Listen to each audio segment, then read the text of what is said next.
8 years is a long time. A lot can happen in an 8-year time frame. It has been 8 years since Metallica last released an album. Here in 2016, they finally have put out another one, Hardwired to Self-Destruct. Self-Destruct. I don't know what I said there. I got tongue-tied. I don't really know what happened there. This review's off to a winning start. Over the last couple of decades, there are a lot of Metallica fans that have been a bit disgruntled over the output that the band has released. And admittedly, like I just pointed out, 8 years in between albums, their output has decreased significantly, which is probably a good thing, actually. Some, like myself, didn't particularly care for the self-titled album all that much. A lot didn't like the Load and Reload albums. Understandable. And even more didn't like Sand Anger. Really understandable. And a lot of fans didn't seem to really like Death Magnetic, which, except for the production, which the production was shit. Otherwise, I don't really understand. I'm a Death Magnetic fan, but I won't get into that. So with all those disappointments, fans seem to be really sucking the dick of this album based on some reviews that I've seen. I've heard it referred to as a classic and best since the 80s, this and that.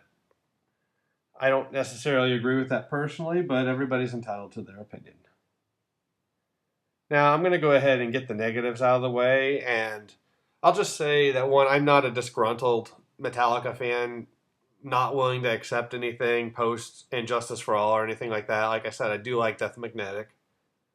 I like songs on Load Reload and a fair portion of the self-titled album. If you take out the singles, I probably like most of the songs that are not singles on that album. Holier Than Thou is a pretty awesome track. I mean, I'm willing to accept new music from them. So I'm not coming on here to hate on them. I'm not coming on here to be a fanboy. So you're not going to get an extreme reaction from me, 1 out of 10 or 10 out of 10 ranking. I listen to their music and I decide for myself what I like and what I don't. First negative, and this will not affect my rating of this album, is this is a 2-disc album. They could have fit, as far as I can tell, they could have fit all these songs on 1 disc. It seems to clock in at under 80 minutes. And that, to me, if they're charging a double CD price, and I don't know if they are, I haven't looked this up myself, that seems like they're kind of screwing over the fans, which is the Metallica that we all know and love. This is far and away from the band that was giving out copies of their Kill 'Em All record. I remember seeing a video of that. I think it was on the Behind the Music back in the day. Not that I expect them to give out their music or anything like that, but I bring this up just to say that if you're going to buy the album, and I'm not trying to dissuade anybody from buying this album, just kind of know what you're buying. I would more recommend buying it used just because of that, if they're going to do that. But then, of course, you run the risk of having a bad, scratched, used copy. Just know that if you're getting charged a double CD price, they could have put the entire album on 1 disc. At least as far as I can tell. But again, I don't know if they're charging a double CD price for it or not. System of a Down did this with the Mesmerize, Hypnotize fiasco. I don't know what you want to call that crap that came out in the mid part of last decade. Overly political band, ranting and raving about politics, and then they do the same thing. Screwing over their fans. Fuck those guys. I actually like quite a bit of their stuff, but so I'll save my System of a Down ranting and raving for another video that I'll never do because I'm lazy. So as far as the music goes, there's only really one negative, and it's a pretty big one, and it will affect my rating of this review. There aren't really a whole lot of memorable hooks or choruses on this album. Kind of imagine taking songs like Master of Puppets or One, or really any of the songs from the classic album, Seek and Destroy, and imagine those songs building up to what you know to be the chorus, but instead of doing the chorus, they just go back into the main riff. That's kind of how a lot of these songs feel. There are attempts at choruses, But I don't know, it just feels like there's a lot of build up and then no payoff. And that's something that has caused. Well, when I listened to the album for the first time, I didn't think I was going to like anything on it at all. And so that to me is kind of a problem. And I say kind of a problem, it's actually a pretty big problem for me. I'm not expecting them to do a bunch of poppy choruses or anything like that. In fact, it seems like they're kind of trying to do anti pop with this album, which I can certainly appreciate and respect. But that was kind of a big one for me. It made it hard to get into this album, and it took. I've listened to this album 3 times now, and I'll let that go ahead and segue into a positive about this album is after 3 times, each time I've noticed a few songs growing on me more each time I listen to this album. So that's a good thing. I just don't know that there are going to be any songs that I love or would put on a Metallica best of. Now the good. This might be musically the most interesting album Metallica has ever done, in my opinion. Yeah, they've experimented with different things, blues and country, this and that, but let's face it, fair portions of Load and Reload were crap. Let's be honest. And while Saint Anger was definitely interesting in its own way, it wasn't very good. This album does seem to kind of keep the listener interested in what's going on. It doesn't feel stale as they're going through it. There are a lot of awesome guitar riffs on here. This is probably the most riff heavy Metallica album since the 80s. And there are a number of killer riffs on here. The sound of the guitars is pretty solid. It might be their best guitar sound since either Injustice for All or any of the other 80s albums. Apparently fans are divided on Injustice for All either, and that's another one I don't understand because that's a good album, but, you know, different strokes, I guess. The album opens with what's essentially the title track, Hardwired, and it's basically a super fast-paced thrasher. I remember hearing this song and thinking it was kind of interesting, and it is.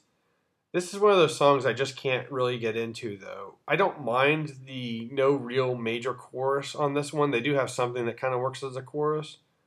Because the style of the song kind of fits not having a catchy chorus for it. My issue is in the lyrics in this song. Now we're fucked, shit out of luck. I don't know, it just feels like they're cussing just to cuss. I don't mind cussing in songs.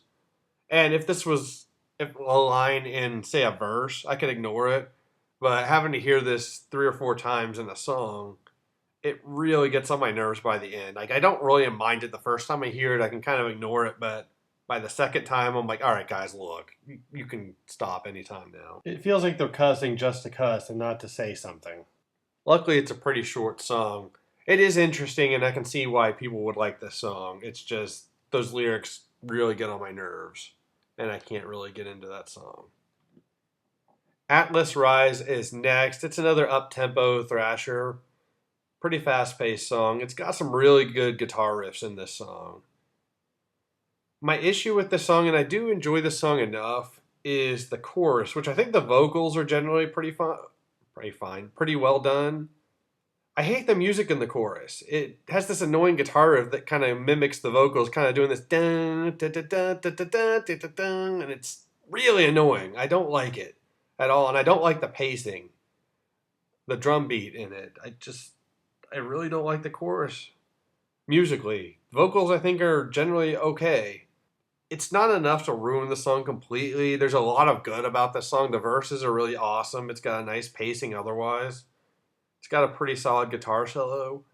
And I do reasonably enjoy this song, but that chorus at times can really annoy me if I'm really paying attention to the song. If it's on in the background, I don't really care, but that can bother me. Now That We're Dead is next, and this is really where the album gets interesting for me. This song sounds like something that Metallica would do probably in the 90s, and it kind of reminds me a little bit of hard rock with a heavy metal sound to it. It's got a really cool guitar riff in it as well. And while it sounds like something that Metallica would do, it doesn't sound to me like anything Metallica has done. And I noticed that a little bit throughout this album too, and that I think is really cool. The verses are really good. The song really lacks that really memorable kick-ass chorus, but the chorus that is on here is good enough. It doesn't take away from the song. Lyrically, it doesn't bother me or anything like that. This is actually one of my favorite songs on the album. It's got a nice kind of groovy pace to it. Something else I noticed about this album, it reminds me of what Load and Reload should have been. Like, I think this is the album they should have released back in 96 and 97. There are moments on this album that remind me of Load and Reload, but not in a bad way. Not the bad shit from those albums.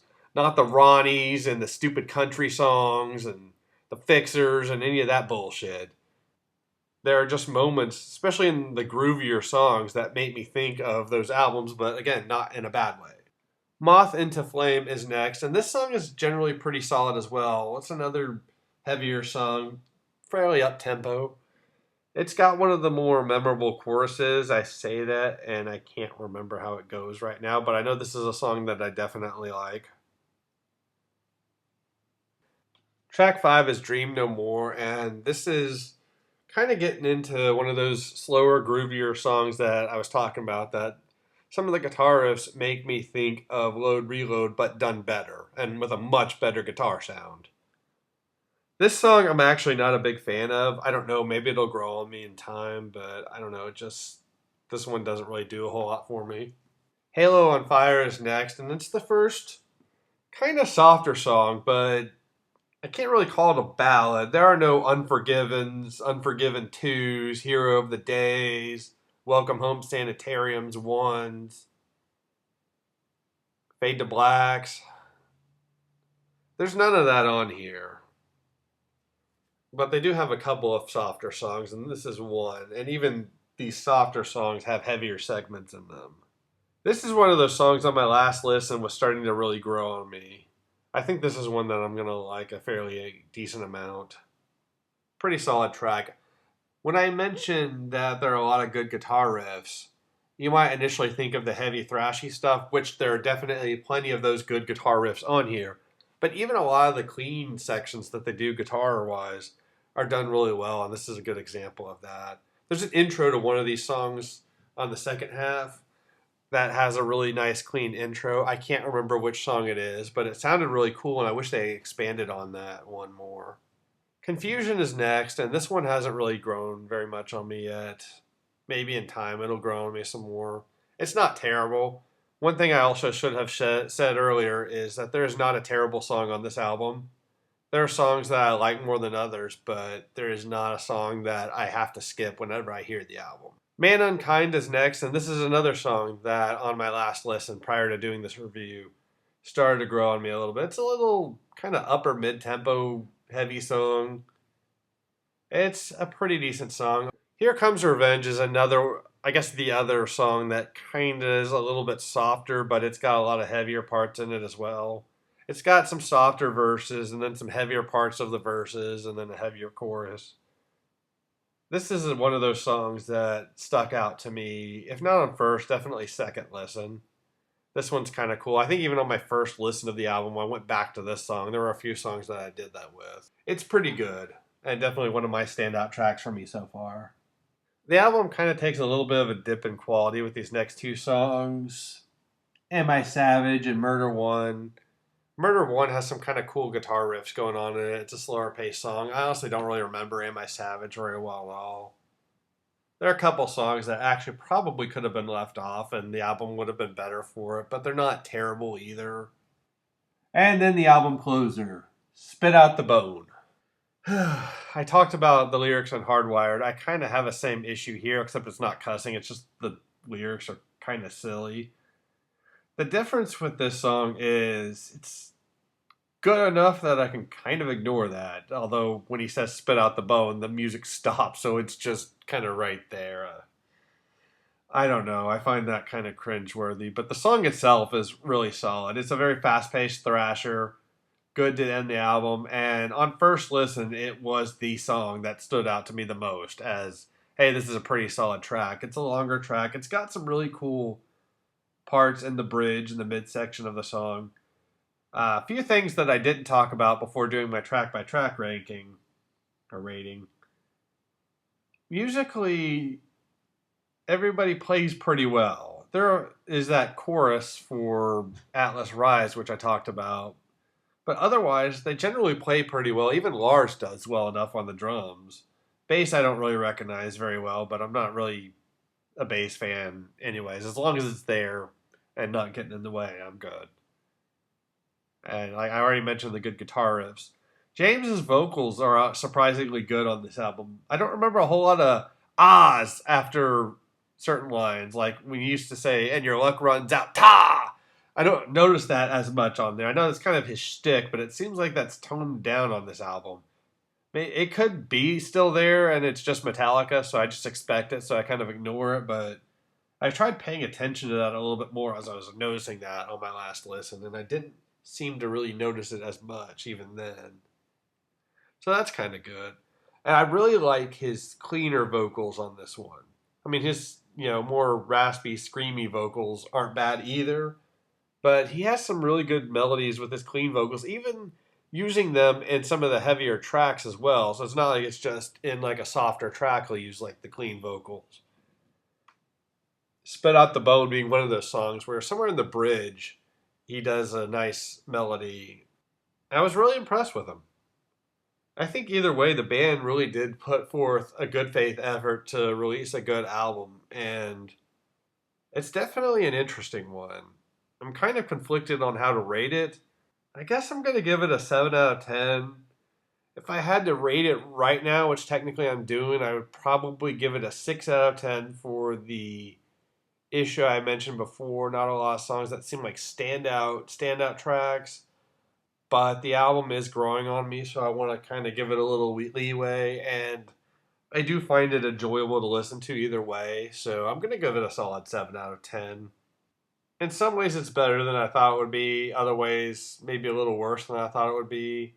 But musically, definitely very interesting. And I think they put out something that a lot of Metallica fans will really like.